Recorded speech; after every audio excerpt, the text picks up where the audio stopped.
So what's up sa inyo mga Master Lodi. So ngayon nandito na naman po ako ulit. Ako po nga po pala si Ross ng Air Conditioning Services. So ngayong araw na to mga Master Lodi, alam ko na familiar kayo sa aking title. Then magre-review tayo ng motor. So may iba naman mga Master Lodi. So kalimutan muna natin ang air conditioning. So ngayon tutukan muna natin tong bago kong kinuwang motor mga Master Lodi. So kumuha kasi ako. Last time kasi kumuha ako ng motor. Then nag-canvas ako sa ibang mga branch ng motor, then sa iba ng mga branch, then nag-canvas ako ng mas mababa, then kasi hindi naman sa akin, hindi ko naman gusto na magandang motor din. Sa akin lang yung pang service at pang araw-araw, no. So yun nga, meron ako nakita dito na isang motor na hindi ko alam kung anong pinagkaiba nito kaysa dun sa lumang model ng motor na yun, no. So ang nakuha ko kasing motor ay Suzuki Smash 115 2019 model mga Master Lodi. So ang kulay nito Master Lodi ay matte black. So marami kayong pagpipilian dito, may blue, may yellow, may mga bagong labas, may violet.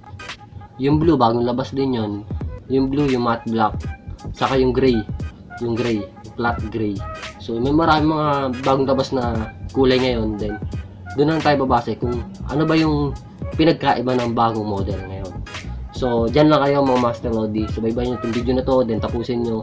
At stay tuned lang kayo dyan para makita nyo kung ano ba yung pinagkaiba ng Smash 115 matte black, no? So tara. At bago ang lahat, magmo-montage muna tayo. Pasok mo!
Gandang tanghali mga Master Lodi. So ngayong araw na to, so ibahin ko muna yung topic.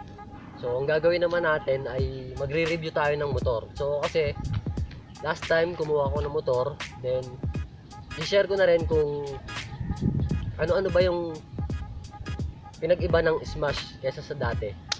So ngayon, ito na yung model ng Smash ngayon 2019. Ito yung pinaka nilabas nila na bagong model ng Smash.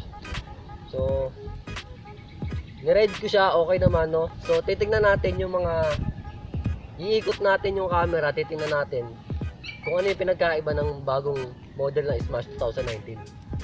So ito na, panoorin nyo Master, magkaroon kayo ng idea or para magkaroon din kayo ng konting kaalaman din kung ano ba yung nabago sa Smash noon. So tara, iikot ko kayo. So ayan yung pinaka headlight nya. Yung headlight nya, halos parehas lang sila nung lumang model, then parehas din sila ng side mirror, preno, yung muka parehas din. So yung rim, meron siyang disc brake nito, meron disc brake na Smash na kagaya rin yan, meron din drum brake. So ito kasi drum brake yung kinuha ko, pero meron din, syempre meron din pagkakaiba sa presyo. Yan. So ito, di ko alam kung may pagkakaiba to dun sa luma, kasi meron siyang parang palikpik. Ayan, so makikita nyo yan. Yan yung makina, halos parehas lang din. Then yan yung pinaka shock.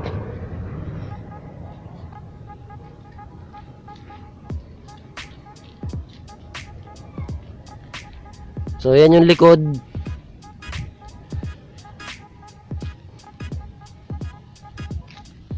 So halos pinagkaiba lang nila yung sticker saka yung palikpik dito. Yan lang pinagkaiba. Pero sa performance, parang mas maganda tong bagong 2019 na model na Smash.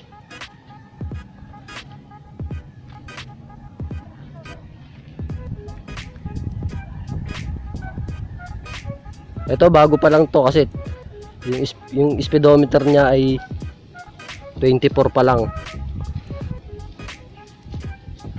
24 pa lang yung pinaka speedometer niya. Tapos same lang din sila ng dati, 1 2 3 4, then gas, neutral, headlight. Kasi yun yung pinaka ano niya. Then meron din siyang high and low, then signal light, busina. Then meron siyang ano, in case na ayaw mo buksan yung headlight mo, meron siyang patayan. Yung iba kasi may rekta eh. So hindi mo siya mapapatay kahit umaga bukas yung headlight mo. Ito meron.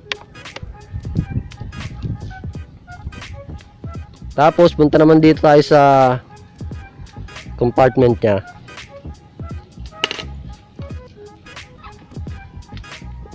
Yan. So maluwag siya. Ito yung battery niya nakatakip. So open mo lang to. Yan. Open mo lang yan. Makikita mo na dyan.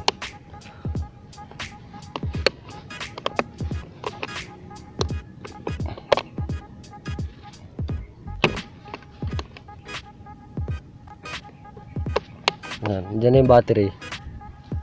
Tapos alam ko ang full tank nito mga nasa 150. Hindi ko alam kung ilang litro yun eh. Pero basta marami rin.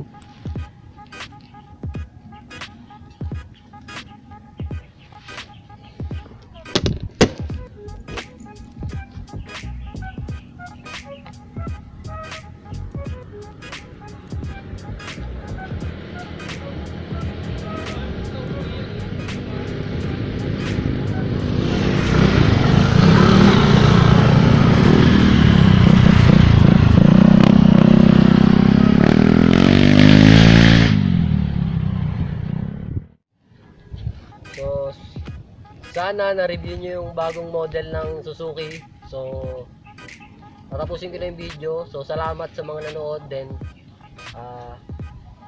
tingnan nyo rin sa iba kung ano yung pinagkaiba. At baka meron pa silang may bibigay na ibang idea about dito sa Suzuki Smash. So, akin, binigay ko lang yung sa akin opinion na pinakita ko lang sa inyo kung ano yung pinaka expect nito ang bagong labas ng Suzuki, no? So ito ay 2019 model. Ito yung bagong labas ng Suzuki Smash. Then sana nagustuhan nyo itong video na to. Then please subscribe my channel and click the notification bell para ma-update ka pag meron kang video ilalabas. So yun lang. Thank you and peace. Yun naman, ay,